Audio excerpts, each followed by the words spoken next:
America में नौकरी करना अब सिर्फ मुश्किल नहीं, महंगा भी हो गया है। डोनाल्ड ट्रंप ने H-1B वीजा की फीस को 88 लाख रुपए सालाना कर दिया है। जी हां, अब हर साल वीजा का खर्च $1 लाख यानी भारतीय करेंसी में लगभग 88 लाख रुपए होगा। इस फैसले से भारत के लाखों इंजीनियर और आईटी प्रोफेशनल्स पर असर पड़ेगा। भारत सरकार ने इसे लेकर गंभीर चिंता जताई है। राष्ट्रपति डोनाल्ड ट्रंप ने शनिवार को व्हाइट हाउस में एग्जीक्यूटिव ऑर्डर पर साइन किया है।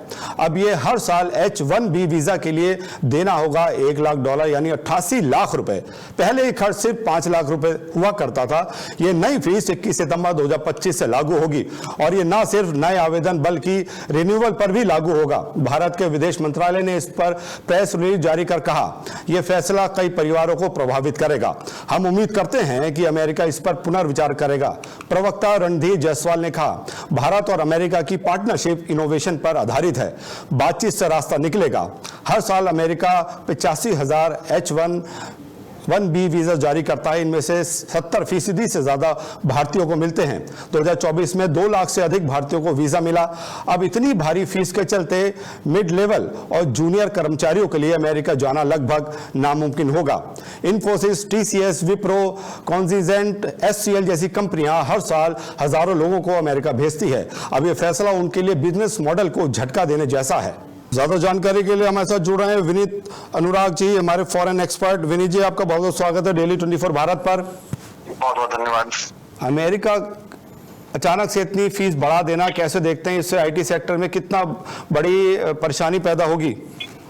देखिए, ये जो पूरा अभी अमेरिका कर रहा है, ये पिछले कुछ दिनों का जो एक सीरीज चल रहा है इंडिया और अमेरिका रिलेशन के जो बिटरनेस है, कड़वाहट है, वो लगातार बढ़ रही है। इसका कुछ तो डायरेक्ट जो भारत को नुकसान होने वाला है अगर हम देखें तो पहली चीज है कि जो हमारा आईटी प्रोफेशनल है, जो मैक्सिमम H-1B वीजा का फीस ही रहा है, तो उसके जॉब पर इम्पैक्ट होगा, जिससे जो रेमिटेंसेस भारत को आ रहे थे अब तक, जो भारत की विदेशी मुद्रा को काफी हद तक जो है वो इंक्रीज कर रहे थे, एक तो सीधा उस पर असर पड़ेगा। दूसरा, ये जो हमारा जो डायस्पोरा है जो वहां पर काम करता था, वो वहां पर एक डिप्लोमेटिक लेवल पर पॉलिसी जो फॉर्मुलेशन अमेरिका की होती रही है विदेश नीति की, उसको प्रभावित करने में भी इन लोगों की बड़ी भूमिका रही है, क्योंकि ये बड़े पदों पर रहे जी। तो उस पर भी असर पड़ेगा। और तीसरा कि ये जो हमारा डायस्पोरा है, ये एज अ सोशल एम्बेसडर जो इंडिया का, वो इंडिया की ग्लोबल इमेज को भी बेहतर करता था। बाहर जब निकलता था तो भारत की छवि भी दुनिया में बेहतर होती थी। और चौथा, इससे भारत और अमेरिका रिश्तों में और तल्खियां बढ़ेंगी, जिससे भारत की जो स्ट्रेटेजिक डिलेमा है वो और बढ़ेगी, क्योंकि भारत के पास चाइना कोई बहुत अच्छा ऑप्शन नहीं है। और अगर अमेरिका से रिश्ते लगातार इस तरीके से डिटोरेट हो रहे हैं तो हमारे फॉरेन पॉलिसी के पास चॉइसेस बड़े कन्फाइंड होते जाएंगे। और अमेरिका इस बार्गेनिंग के थ्रू जो है कहीं न कहीं कोशिश तो कर रहा है कि भारत को कहीं वो कंप्रोमाइज करने के लिए मजबूर कर दे। तो इम्पैक्ट तो है इसका। विनीत जी, किस क्लास को ज्यादा इफेक्ट होगा? मिडिल क्लास को मुझे लगता है इस पे ज्यादा इफेक्ट पड़ेगा।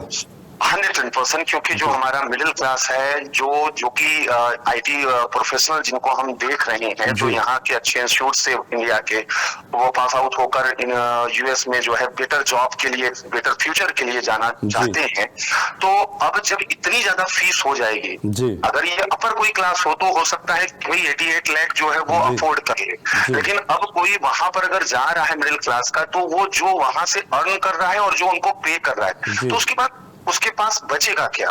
कि जो अट्रैक्शन है, एक अच्छा स्टैंडर्ड ऑफ लिविंग जो US ऑफर कर रहा था अब तक इनको, वो अगर नहीं मिलेगा तो उनके पास ऑप्शन दो हो सकते हैं, या तो वो इंडिया फिर से ब्रेन गेन करे, और या फिर ये किसी दूसरे कंट्री में वहां पर वो जाए, चाहे वो यूरोप जाए, ऑस्ट्रेलिया जाए, या चाइना भी इस वक्त जो है मौजूदा हालात में अदर कंट्रीज के टैलेंट्स को अट्रैक्ट कर रहा है। तो बहुत से लोगों का ये मानना है कि ये ब्रेन गेन होगा, फिर से इंडिया वापस शायद आ जाएंगे, लेकिन इसके लिए बहुत जल्दबाजी होगा, क्योंकि अभी इंडिया के लेवल पर जो एक इकोसिस्टम होना चाहिए इकोनॉमी का, बिजनेस का, अभी भी थोड़ी सी वहां पर मोनोपोली है, और अभी भी बहुत ओपन इंक्लूसिव नेचर यहाँ की इकोनॉमी का नहीं है। तो जब तक पॉलिसी लेवल पर सपोर्ट नहीं मिलेगा, इस तरीके के जो भी हो रहे हैं डेवलपमेंट, इंडिया अपॉर्चुनिटी में तो है, लेकिन उसका शायद लाभ न ले पाए उस तरीके से। विनीत जी, बहुत बहुत धन्यवाद हमसे जुड़ने के लिए, तमाम जानकारी साझा करने के लिए। तो अमेरिका का बहुत बड़ा एक्शन, H-1B वीजा पर फीस बढ़ा दी गई है। करीब 88 लाख रुपए फीस कर दी गई है H-1B वीजा की।